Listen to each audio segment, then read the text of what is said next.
Good afternoon, everyone. My name is Deb Sparks. I'm the RPAS Program Manager with NAFC and AFAC. I'd like to welcome you to our webinar today, showcasing the use of webinars in emergency services. Today, I'm dialing in from the Dandenong Ranges, known as Korhana Warrabul, to the local Wurundjeri and Bunurong people who use this area as a summer hunting ground. I'd like to acknowledge that I stand on their country and pay my respect to their culture and their elders, past, present and future. I'll introduce our guest speaker in a moment, but I'd like to take this opportunity just to give a little background on the NAFC RPAS program. The program is working with agencies across the AFAC membership to build their capability and capacity for RPAS use. We're focusing on 4 key areas. Capability, looking at current capability and what future capability might look like. Some developing doctrine for agencies around use of RPAS, aside from the CASA regulations, of course. Looking at procurement and registry, particularly in the NAFC arena register. And looking at the regulatory framework that is working with CASA to overcome some of the hurdles for immediate deployment of drones. We'll be exploring these areas further with webinars and workshops with agency staff, suppliers, CASA and other organisations such as the police force and the Defence Force. One of the strongest outcomes of the program so far has been the development of the RPAS community of practice with the NAFC and AFAC members. I would highly encourage you to join it, as there's discussions in there around how people are overcoming operational hurdles, what type of RPAS they're using, and some really great videos, as you can see on the screen there. I'll post some details later about how you can join that community of practice. We've also established a repository of knowledge on our NAFC website. At this stage, it has CASA documentation and links to training competencies, but we will expand that as we develop the doctrine. We've also developed this great new at-a-glance guide for agencies who are just launching their RPAS programs. It's important to note that unless you are using RPAS recreationally, you are now required to register your RPAS and your organisation with CASA. This at-a-glance guide will help you determine what you need to do based on the size of your RPAS and the conditions that you're operating in. But enough about me. I'll now hand over to Jamie Marlin, the Chief Remote Pilot for South Australia SES. I've only known Jamie for a very short time, but I've already determined that he's very passionate about the use of RPAS. He was instrumental in the SES implementing their RPAS program, and he's going to share his journey with you today. We'll have time for questions at the end of the presentation, if you'd like to type them into the Q&A box. Also, we have an option where you can raise your hand and ask your question live. With that, I will now just hand over to Jamie. Thanks, Jamie. Well, thanks, Deb, and thank you everyone who's online and going to be viewing this video in the future. So thanks for taking the time to pop out today, and certainly if you do have any of those questions, feel free to ask. So today will be a very open presentation, and we'll just jump into it now.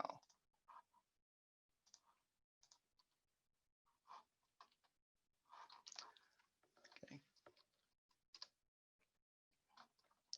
So as Deb already mentioned, I'm the Chief Remote Pilot and Capability Coordinator for the South Australian State Emergency Service. That's my main full-time role here at SES. In addition to that, outside of SES, I've also had some casual involvement with Alorta Racing or Airspeeder, and also been the former president of Adelaide FPV Racing. So I have a slight fetish for all things remotely piloted aircraft. And judging by the audience today, I imagine you're all interested in this space or working in it already. So today's presentation, we're going to be having a look at these areas here, which is going to flow along in essentially looking at how we use RPAs in the SES, as well as the journey. So how did we get here? So there's lots of questions from different agencies and even individuals of how do we make it happen? It seems to be a very big hurdle for people to get their remote pilot license, get their remote operator certificate, and use remotely piloted aircraft, even though they're not something from the future. They are quite mainstream, but it still seems to be a really big challenge of how do we actually get these integrated into organizations and up and using them. So this presentation will have a little bit of something for everyone, from those working in government agencies wanting to introduce RPAs, someone wanting to set up their own business for photography or surveying, right through to volunteers who might have the experience and be passionate about RPAs. How do they get their agencies on board? Now, we'll say straight from the get-go that this is SES's journey, and everyone's journey is different. This isn't the right way, and it's not the wrong way of going about becoming registered and using remotely piloted aircraft. But certainly throughout today, we'll be talking about all the good, the bad, and the ugly of our journey in order to help other people, so we can at least overcome some of these hurdles. So the footage shown within this presentation, we've got lots of little snippets of video, is essentially they're all mannequins or people involved from our organization. So there are no live people or victims involved in these videos. So kicking off from the get-go of how do we use remotely piloted aircraft in South Australia in the emergency services, our biggest use is with land search. So looking for missing people, looking for evidence and assisting police. They have been used to search for offenders on rare occasions, so they can save a lot of time and effort. So here we've just got some articles of exactly where they've been used, from just generally searching for a missing person through to being able to assist with the recovery of deceased persons.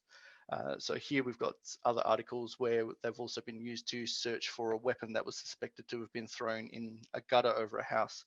So straight from the get-go, a lot of these jobs and these articles here have saved our volunteers a lot of time and effort, from not having to abseil down a cliff to be able to look for a person and not having to climb over a roof and potentially slipping and injuring themselves if we can fly over and be able to look for the evidence.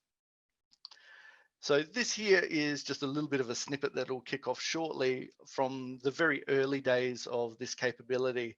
So this is a land search training exercise that I set up to test the viability of the capability, where our volunteers lined up and searched for a mannequin that I asked to be dumped in an unknown location. So the crews drove off, dropped a mannequin, hit it a little bit, and our crews walked through trying to search for this missing person. At the same time, I flew ahead of our crews on the ground and conducted our same search patterns looking for this missing person.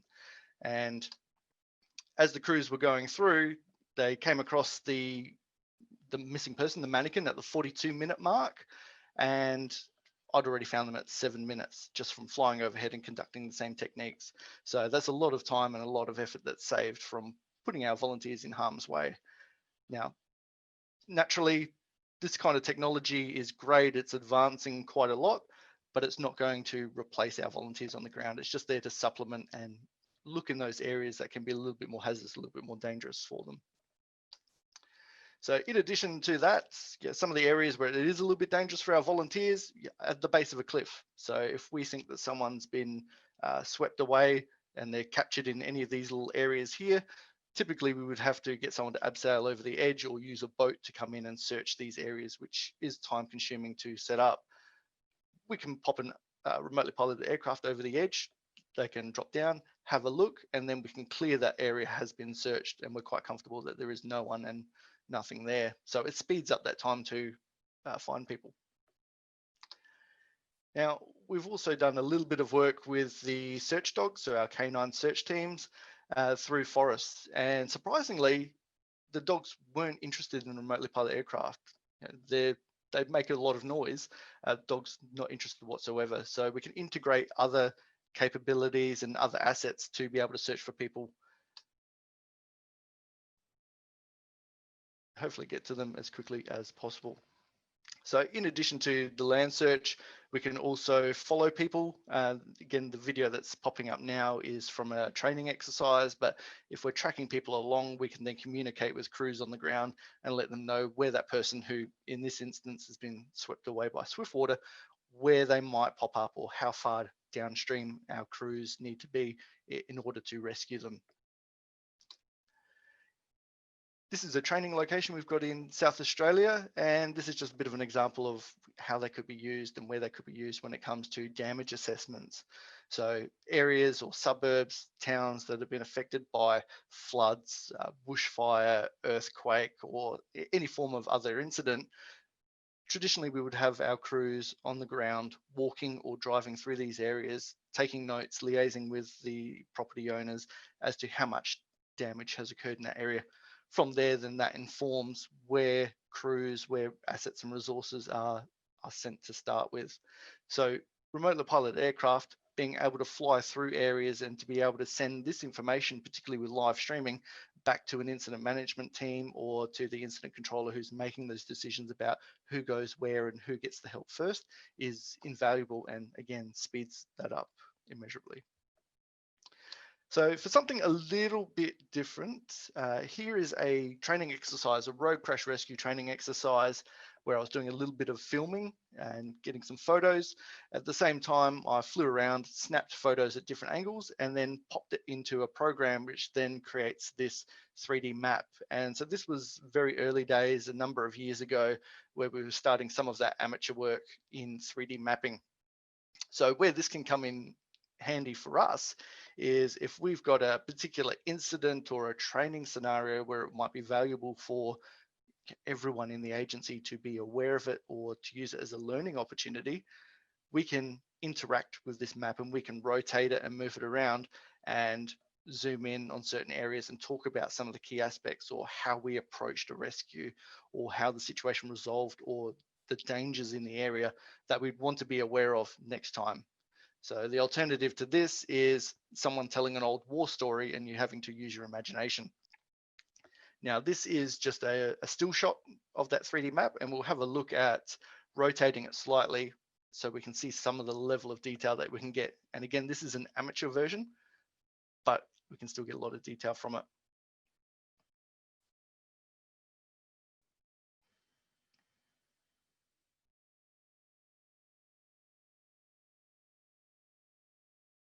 And with this particular program, you can drop down to ground level, so you can effectively walk through that area of what we're seeing now.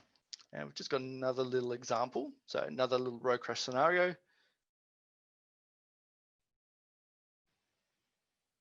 And these maps were created, again, just very quick and dirty, flying over, taking some photos with no finesse or technique, but chucking them into the program and then generating these 3D maps. So later on, I'll talk about a 3D mapping project that we're going through at the moment. But for any person who wants to experience this and create a 3D map of any terrain or structure, there's a lot of great free programs out there. So in addition to the 3D mapping, naturally, remotely piloted aircraft, they are a flying camera, a flying video camera. So we use them quite extensively to be able to capture just anything that looks a little bit different, anything that looks a little bit nice, that we can use for promotional footage through social media or our traditional media or website outlets.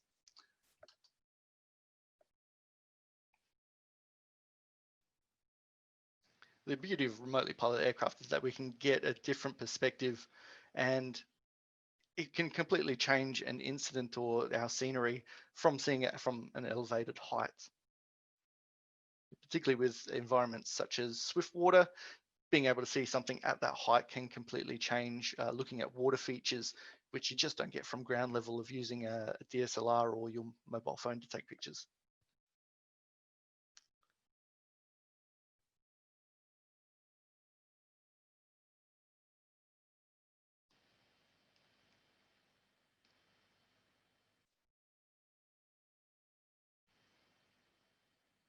Now, not only using them to get that height advantage, but even at the low level, using your remotely piloted aircraft can create a very different dynamic. and just create something a little bit more visually pleasing to footage that you capture. Okay. So that's a little bit of where we've used them. We've just hit our 100th flight in the past few weeks. So it's still very early days for us. At the moment, we're averaging about 1 to 2 flights per week, but talk shortly about our fleet and how many aircraft we've got and how many more we're looking at getting.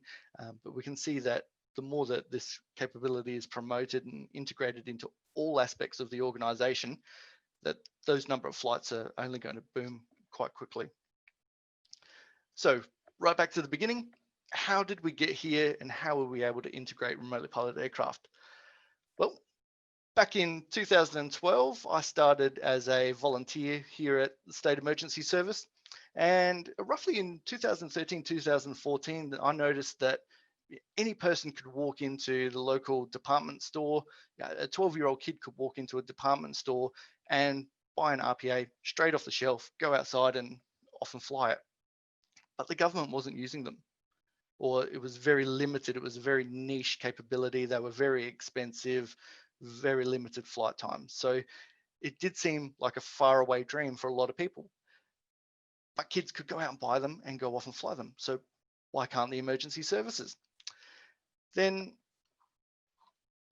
2013, 2014, started looking a little bit further and progressing it, doing a little bit of research. They were starting to have some case studies from overseas of how they're being used in the emergency services. But in South Australia and nationally, there wasn't a great deal of information available. Going through CASA for information was a challenge. They've certainly become a lot better with communication and trying to help. But back in those days, sending an email through to CASA and saying, hey, how can we become a training organization and issue our own remote pilot licenses would take a few days. And generally the response was, you need to be approved as one. So it didn't help us, as well as national organizations weren't overly huge at that point in time in the remotely piloted aircraft space, so private organizations. And so getting information from people was tough unless they were already working in the industry and had already jumped through the hurdles. There wasn't a great deal out there. So 2015 came around and I started as a full-time staff member with the SES. So back then I still am a capability coordinator. So I manage several different skill sets. I develop nationally accredited training, look at new equipment, new techniques and advance them, and train our volunteers to go off and do what they do best. So that's what I was initially employed for, was looking after completely different skill sets to what I look after now. And so over these years, I started to research, do a little bit more development, which included building, buying, flying, and testing a whole range of different aircraft. And so what we've got here is a very small snapshot that I was managed to pull out of the carport of some of the stuff that I've used over the years as a little bit of development to see what can and what can't work for SES. What flies well, what doesn't fly well, what has extra attachments, what exactly do we want to use these for? So spend a lot of money to try and get to this stage, which thankfully was a bit of a gamble and paid off. Now, generally in government, if you're going to introduce a new capability or you're going to purchase something, there'll be a lot of research. You'll submit business cases to progress it further. Then it becomes approved and then your work will continue from there. So for this capability, it was starting it from the get-go. It wasn't part of my work.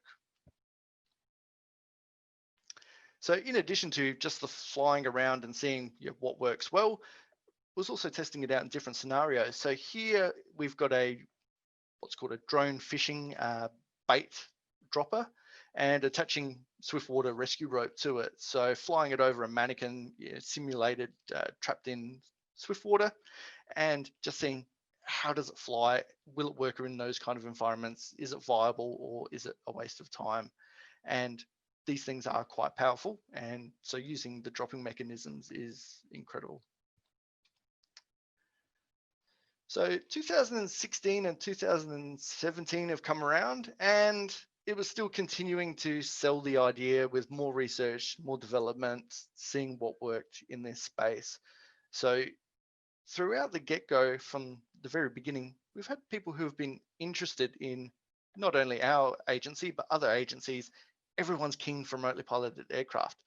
But some of the general conversations from the get-go was that it's never going to happen, or yeah, this is really cool, but it's pretty expensive. No one else is doing it. Do we really know if it's going to be viable? Thankfully, we've got to where we are today. And my biggest piece of advice from my perspective, and again, everyone's different, is that ability to take some of those aircraft that I've used and be able to put them in front of people so that they can see, so that they've got something that they can hold, that they've got in their hands, and just have that tactile response. They think it's cool. And that was the biggest selling point, and being able to get that across the line is having evidence beyond a couple of academic papers or some videos and articles to really sell it to the people who were effectively going to provide me with the funding to pursue it further.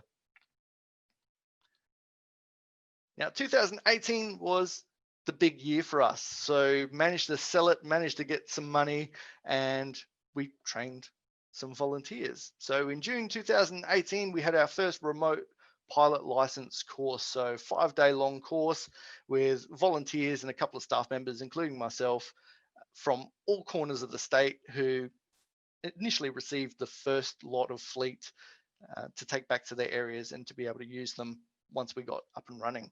So this is our first cohort. And from this week-long course, everyone received their licenses, and then the hard work started. So we've got the operations manual and the operations library. Now, these documents make up the remote operator's certificate. They're essentially an operations manual. It tells you what you need to do if you want to fly. These are the steps you need to take. If you're flying in these areas, then you need to get approval, and it also lists who is flying and what aircraft. So all your serial numbers, all your information about the fleet of aircraft that you have. And so for us, and again, everyone's journey is different, is that using our initial training provider, it was a package deal. So we got the training and they assisted us through to getting a CASA delegate to officially be signed off in the end. So we're working with them, and we use the generic templates. So unfortunately, one of the big hurdles that we had is using a CASA delegate. So basically a subcontractor of CASA who provides the approvals for stock standard or non-complex remote operator certificates. So these manuals. So the challenge that we had, again, back then, not a great deal of information. Have a chat with the CASA delegate, and I said, we want all these approvals. We want to be able to do beyond visual line of sight. We want to be able to do this. We're an emergency service. We want to be able to fly where we want, and no one can stop us. And they said, yeah, sure. You get your remote operator certificate, and away you go. So just complete these documents, submit them to us. We'll put you through the assessments, and then once that's done, then you can modify your documents, and you'll be able to do all this wonderful stuff. Challenge that we had is that that information wasn't correct at that time, and so went through all the assessments and then still had a very generic remote operator certificate and very generic, very basic approvals, which really put us in line with everyone else. So for an emergency service organization, it didn't help if we needed to get approval to fly in certain areas and wait several weeks for that to happen. So documents were created, submitted, they were all approved, and then it came time for the assessments. So each organization needs to have a chief remote pilot. And so the chief remote pilot needs to go through a couple of assessments. And so what we've got here is the front cover to my first assessment. So the first part is a desktop scenario. So once the scenario is downloaded from their website, you have 72 hours to provide a response. So the scenario for me was very simple and effectively fly a distance from the shore, go up, take some photos, pop down, and go home. In reality, you're looking at 10 minutes worth of work. Very, very simple job. But what they wanted is to see some of the logic and making sure that we adhere to the regulations. So looking at approvals, where would we take off? Where would we land? How would we manage the public if people are walking through this area that we've got on the screen? How are we going to go about it? So I had 72 hours to provide a response, which ended up being 30 pages long for a job that in reality would take 10 minutes. So then we come to assessment number 2. So once that desktop scenario is done and dusted, we come to the phone interview. So this is with a CASA representative where they quickly fired off questions about anything and everything related to remotely piloted aircraft. So what is this particular area on an aeronautical map? What does this symbol mean? What are the regulations around XYZ? Including information from the own manual and operations library. So the image that I've got up on screen there is what I used to prepare for it. So in order to be able to quickly answer these questions and using the resources and the references that I had available was a lot of documents and 3 computers where I could bring up different maps and charts. So it's can be quite intense to be able to fire off those answers as quickly as they want them. And obviously we got past all that because we received our remote operator certificate or the REOC. And then the journey continued. So from there, we needed to go off and get our additional approvals. So we were already able to fly at night. So that's a very stock standard one that comes with REOCs, as well as being able to fly no closer than 15 meters away from people as compared to 30 meters under the standard operating conditions. So the big one that we wanted at this point in time was the ability to be able to fly close to controlled aerodromes. Because your Class C, Class D airspace takes up a fair chunk of the suburban area around Adelaide and beyond, a lot of those areas we could be using for search or for damage assessments or anything else that we need. And unfortunately, we don't have the ability to apply each time that we want to fly in an area, pay money and then wait 4 weeks, 6 weeks, 8 weeks, however long it may take to be able to fly in those areas. So again, conversation through CASA, it's not something that's widely advertised, but they already have an emergency services approval. So it's a 3 nautical mile approval or an EMS 3 nautical mile approval for emergency service organizations. So for new players in the game, I'd recommend get in touch with CASA, ask about this approval because it is very much a copy and paste job into your REOC, as well as submitting a risk assessment, and get this at the same time as your REOC. And that way you've got it from the get-go, because it does take some time. It took us, I think, approximately 2 to 3 months to receive just this approval.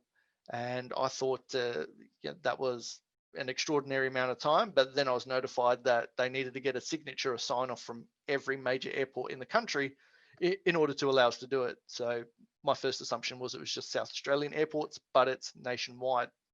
So now we're currently one of about 15 organizations in the country that have this approval where we can fly close to controlled aerodromes. So within that 3 nautical miles, by contacting them, giving them 15 minutes notice, and then negotiating, is it safe for them? Is it safe for us? And if there's any other parameters for that particular flight. So initially we started off with a fleet of Phantom 4s. So just very stock standard, plain camera, very good quality camera, but no thermal cameras or anything of the like. So at that time, having something off the shelf at a reasonable price just wasn't available back then. So in addition to the Phantoms, we've also got the supporting equipment to allow them to fly all day long. So one of the items that we've got that comes in handy for our land search is a 12-volt compatible TV screen. So we can have our remote pilot here flying and doing what they need to do. And police officers and other personnel who want to be able to look at what's happening on the screen, or a second person who's assisting to search, can use that screen, and they can hold it because it's quite light and just use it as a giant tablet to be able to look at where the pilot's flying. Now, 2019, so 6 months to 8 months after our initial training and getting our remote pilot license, the capability was endorsed as a standalone capability. So originally this was viewed as being a bit of a tool under other capabilities. But because of the legalities and the complexity of it, I pushed for it to be as its own capability. And so that's when it started to finally be incorporated into my work, in my portfolio of other skill sets that I look after. Because up until this point, 95% of the research and development and creating the operations manual and the library and doing the foundation work was as a volunteer in my own time. Now, again, I was hired as a capability coordinator, developing other skill sets. So I was doing this in my own time. So, and it can be quite time consuming with the amount of work that goes into it. So another thing to consider is your chief remote pilot for an organization. So each and every flight, even if you're just doing a maintenance flight and taking off the ground, you need to have that approved. So every flight needs to be approved by a chief remote pilot. So effectively, for the past 2 years, I've been on call 24/7, 365, because our jobs do come through in all hours of the day and night. So 2020, so here we are coming up to 2021, and we're moving forward with the capability. So we've already got everything established, we've got the processes in place, and we're still expanding on that. So we're still refining, still tidying it up, and we've still got a long way to go with the capability. So it's not one of those things where you can quickly set it up and put it into place and then forget about it because it's another piece of equipment. It's just another vehicle, what have you. It does need to be nurtured and expanded on, particularly when you need to get some of the additional approvals to be able to do more with them and to open up that scope to get the best out of these aircraft. So our goals at this stage is increasing and refining what we're doing. So we'd like to go down the path of the extended visual line of sight, beyond visual line of sight, first person view, as well as getting more aircraft. And we've already got some at this stage, but looking at some long-term plans of bigger and better beasts. So my personal goal is for fixed wing VTOL, so vertical takeoff and landing. So big fixed wing beasts that can just take off and fly without a runway, particularly in some of the areas that we operate. So again, kicked off with a fleet of Phantom 4 Pros, and now we've expanded that recently, and we're just finalizing exactly where some of the new aircraft are going to be going. So we've got 7 Mavic Enterprise 2 dual, so they're the thermal camera equipped as well as the normal camera equipped, as well as 4 Mavic Minis, so that we can use that for some development, some skills maintenance, and being able to give people some time on the equipment without necessarily taking away an operational piece of equipment if it's going to be used. So Mavic 2 Enterprise Duals, so thermal camera equipped. They are quite a nice little beast. And here we've just got some very quick mock footage during some early test phases prior to purchasing them, where we're testing out the thermal cameras. And again, this is just some mock-up footage, but you can see that it's different to what you might see through other thermal cameras, where it might just be a bit of a colorful blob, but we can actually see the outline of vehicles, of people, of writing, and see it quite clearly. Now, in addition to just having the thermal, it does have a normal camera, and so you can actually transition between the two. If you come across an object and you're not quite sure, what is that, that heated blob, you can actually transition across between the two and mesh them together. So in addition to the thermal aspect, they've also got some accessories such as a speaker to be able to talk directly to people.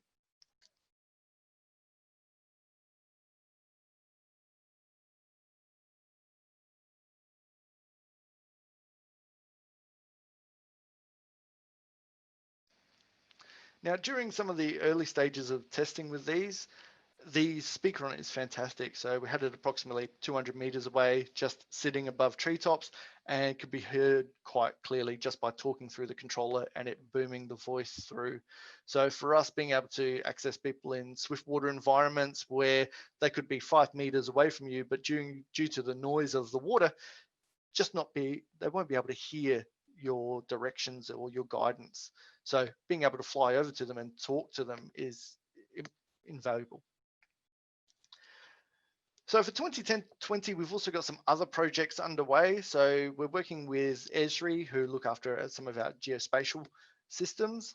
And we're currently going through the process of completing the ESTRA Innovation Project. So this was a project that we applied for and thankfully won, and now they're assisting us to understand and develop the best practice for 3D mapping. So taking some of the stuff that we've done previously and refining it and making quite a dramatic difference.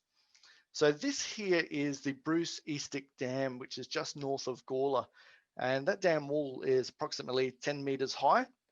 And back in 2016, there was a statewide power outage with back-to-back storms, and that wall nearly overflowed. And so what we've got here is just a little bit of a video of the process using some of the apps that are available and Esri's systems in order to be able to fly over and get very accurate photos, and using some of the software to be able to create those 3D maps. So this is automated, even though we're still in control of it, flying along, doing its own thing in order to capture the photos. And each one of those circles is a photo that is stitched together using the software to create our 3D maps and elevation models as we have here.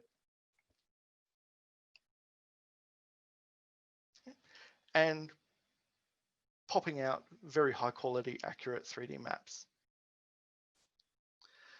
Now what we have here is another part of the software that we're using, which allows us to estimate a volume of a particular area. And so what we'll see in a moment is a bit of a cutaway of this dam wall with estimates of the volume.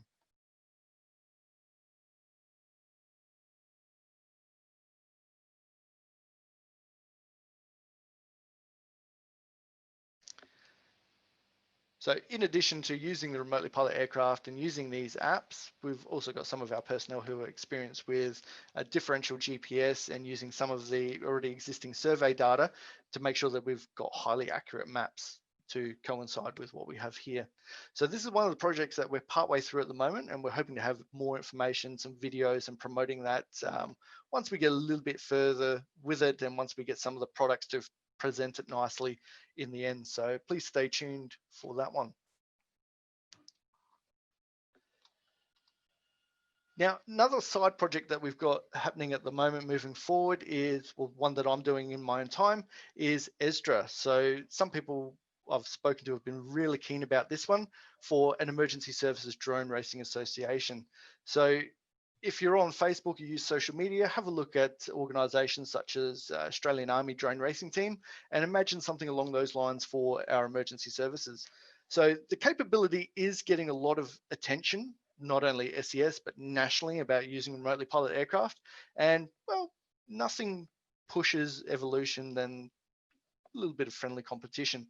So what I'm proposing and what I'm working through and what will be released in the very near future is ESTRA. So around the country, we've got some fantastic training venues such as Angle Park that we have here in South Australia. What if we could use some of those sites as racetracks? So when they're not being used for training or for other purposes, setting up a schedule, having remote pilots come down and using them for drone racing. So setting up race gates, and in the instance here, we've got a train that's on its side and having racing drones race through them. So not only does it promote the capability and skills maintenance and the construction and building of remotely piloted aircraft and making sure that our remote pilots know the ins and outs of these aircraft, but we can also use it to promote it to the community. So getting more awareness of what the emergency services do, where we operate and where we train. So we could be conducting these races and not only training locations, like the really cool stuff like what I just showed you, but also could be used for fundraisers or awareness in some of the locations around the country that have been affected by disasters, and sharing their story, interviewing people, interviewing the remote pilots and what their role is in the emergency services. So it's not just about the racing, it's about the emergency services and promoting it as a whole, as well as liaising with industry and developing new technology. And that can come through by live streaming it to the world. So we can have our different agencies and different remote pilots racing through these areas and promoting that awareness as well as raising their own skills. So this is coming up to the tail end of things. It's been a really quick snapshot of how we're using remotely piloted aircraft in the emergency services. Again, it's an invaluable piece of technology and we're finding new ways of incorporating it into our day-to-day business. With the way that technology is expanding at the moment, it's not going to stop anytime soon. So we've already noticed several times that we can go out and we can purchase remotely piloted aircraft and think that we're getting the best piece of kit available. 2 weeks later, there's going to be something new coming out, something that's bigger and better. We started with Phantom 4s, and a year and a half, 2 years later, we've now got something that's equipped with a thermal camera that previously, if we wanted to put a thermal camera onto our Phantoms, we would have to get something worth $7,500 from the Netherlands as being the only option. Now we can get 3 remotely piloted aircraft for the cost of the Phantom and the attached camera. So some of the big challenges that you might face with remotely piloted aircraft and integrating them into the organization is getting people on side, selling it to them that it's going to be a viable asset. Generally, it's fairly well known nowadays that remotely piloted aircraft is the way to go of the future, and it needs to be incorporated. But there are those big hurdles. Purchasing equipment that's going to be out of date and obsolete very quickly, yeah, that's going to happen. That's the nature of remotely piloted aircraft.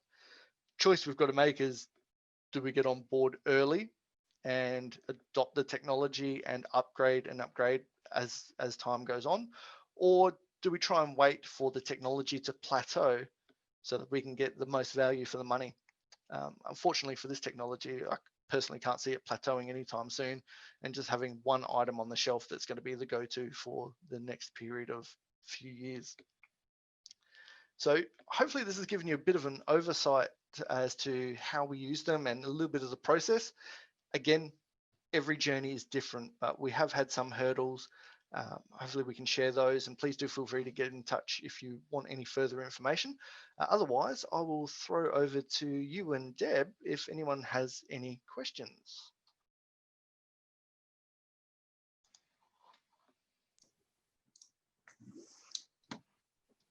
Thanks so much, Jamie. I think that's given everyone a great insight into what RPAS can do, how you become a REOC, and some exciting developments in the future, especially with the racing. I like the idea of that. I mean, I might go and buy myself a drone and take up the racing myself. So, so I've got a couple of questions in the questions here. A number of people have been asking about the software that you use for the 3D mapping.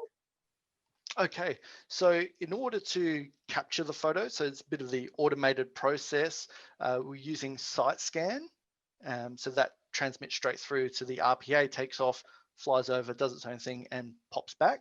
So site scan for that one, as well as the actual development of the maps themselves using Esri's product, which is Drone to Map. In the early days, so those quick and dirty road crash scenarios, that was using Drone Deploy, which is a free app. So you can download that one and give it a go, see if it works for you.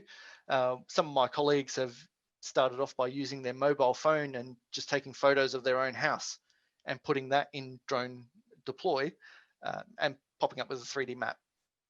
So simple and easy to use. Yep. I'm sure when you were talking about being on call 24/7, 365 as Chief Remote Pilot, Wayne Rigg wants to know how do you think we could overcome that and have a personnel roster to so that you're not the only one that can approve flights? Yes, so at the moment, CASA are going through, and naturally as remotely piloted aircraft starts to boom and gets more attention, the regulations and things are going to change. So at the moment, you need to have a chief remote pilot as the person who does the sign off. Now, they've recently introduced what they call a senior remote pilot. So again, feel free to get in touch with CASA through their general mailbox and just ask about senior remote pilots approval or process, and they'll send you the information that you can incorporate into your remote operator's certificate into your documents. So the senior remote pilot is, as it sounds, an experienced senior remote pilot who the chief remote pilot can delegate some of the responsibility to, not the accountability, just some of the responsibility for the flight approvals for generally the non-complex areas. So be Class G airspace, middle of nowhere, the simple stuff. And so that's what I'm going through at the moment, is incorporating that, but changing it to a deputy chief remote pilot role. So for SES, 24 hours a day, 7 days a week, we've got state duty officers, which a lot of organizations do. And so we've actually got them licensed. And so they'll be performing the role on my behalf after hours, on weekends, and so on. So that's probably the simplest and easiest thing. We know that CASA see that there's a lot of challenges with the role. So one person being on call 24 hours a day, 7 days a week might work for you if you're a solo operator of your own photography company. It's your business, it's your baby.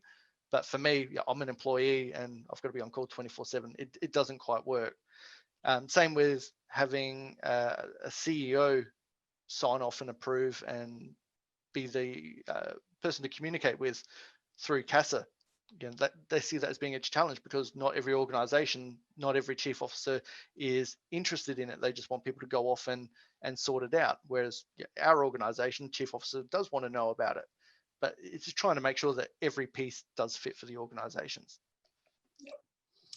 There's a number of technical questions which I might, Sure. we might download those and get you to answer those separately to those people privately, and we can post them in a public place as well. But Bob wants to know, when do you see fixed wing drones becoming practical?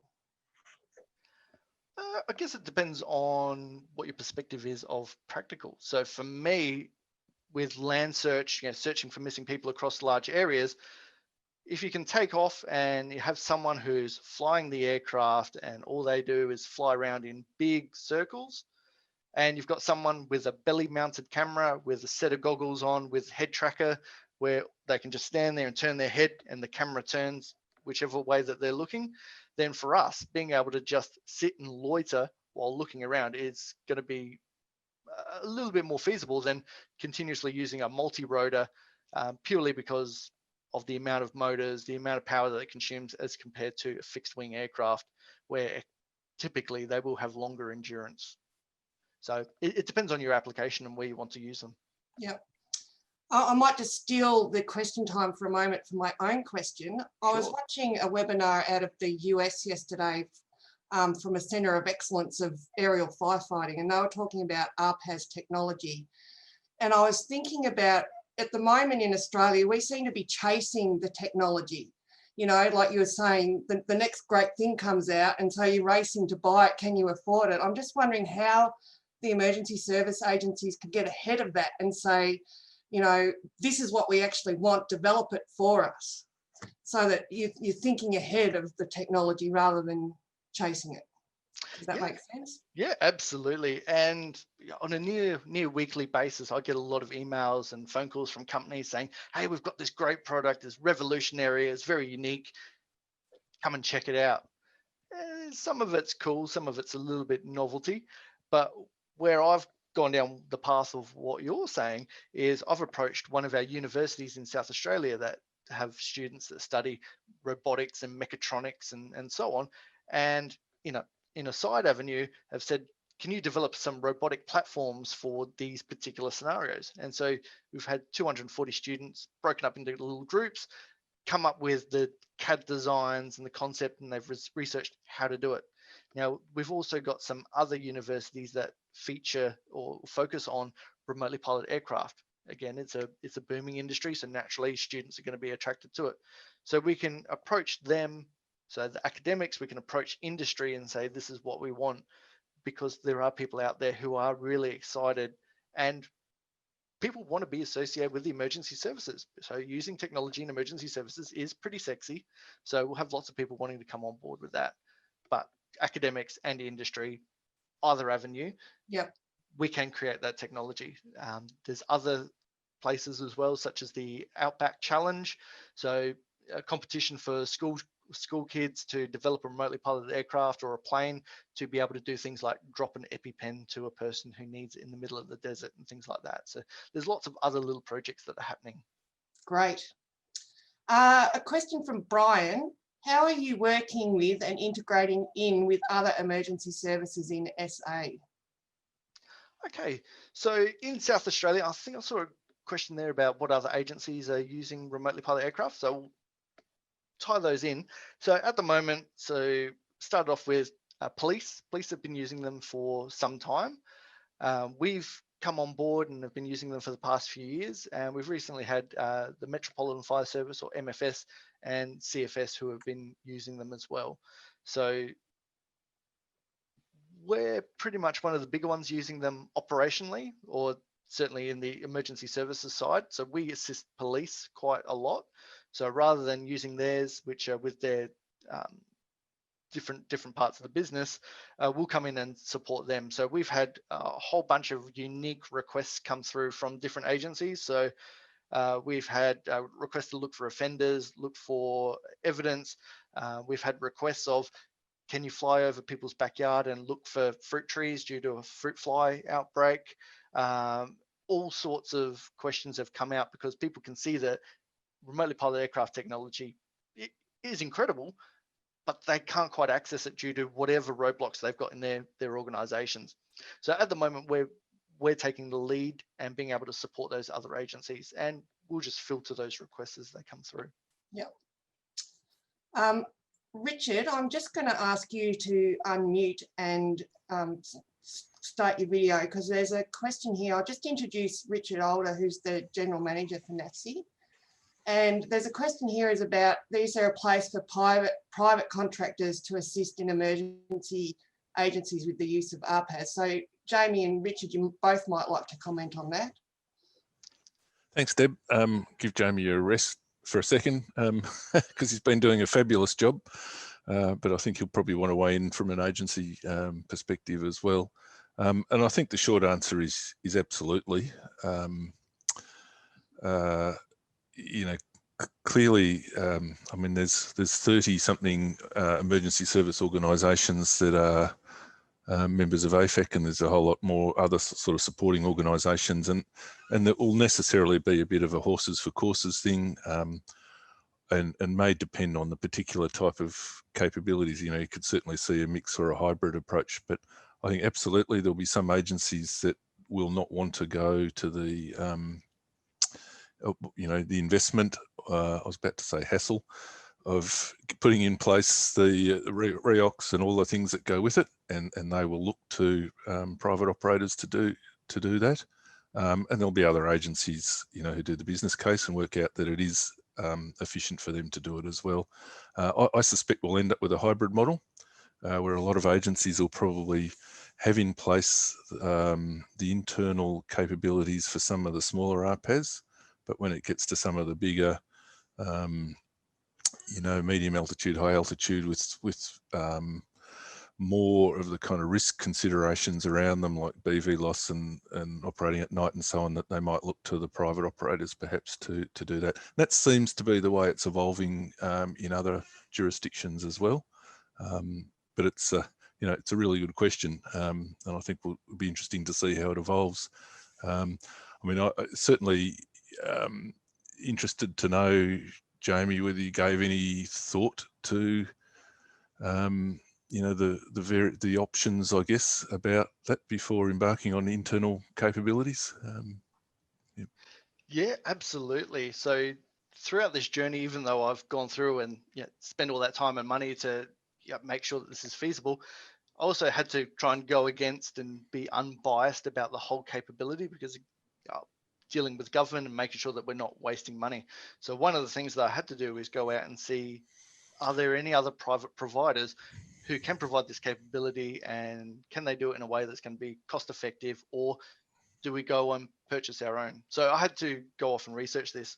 What I found through contacting multiple different companies in South Australia and some interstate was asking questions such as, can you do this?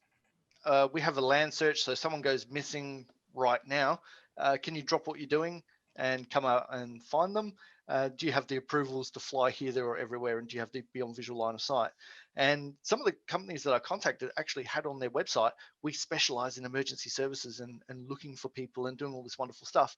But when it came down to the crunch, these people are already booked 4-6 weeks in advance, if not more, with work. So for them to be able to drop it with work that where we couldn't guarantee that they're going to have something each day or each week was virtually impossible for them. So that's why we had to go down the avenue of purchasing our own, because there may not be enough work for people just to sit there and wait for us. Great, thanks Jamie and thanks Richard. Look, I'm afraid we're actually out of time today, so I know there's still a number of questions open there in the box. So what we'll do is we'll capture those and we'll get Jamie to answer them, and if he can't, we'll find someone else who can.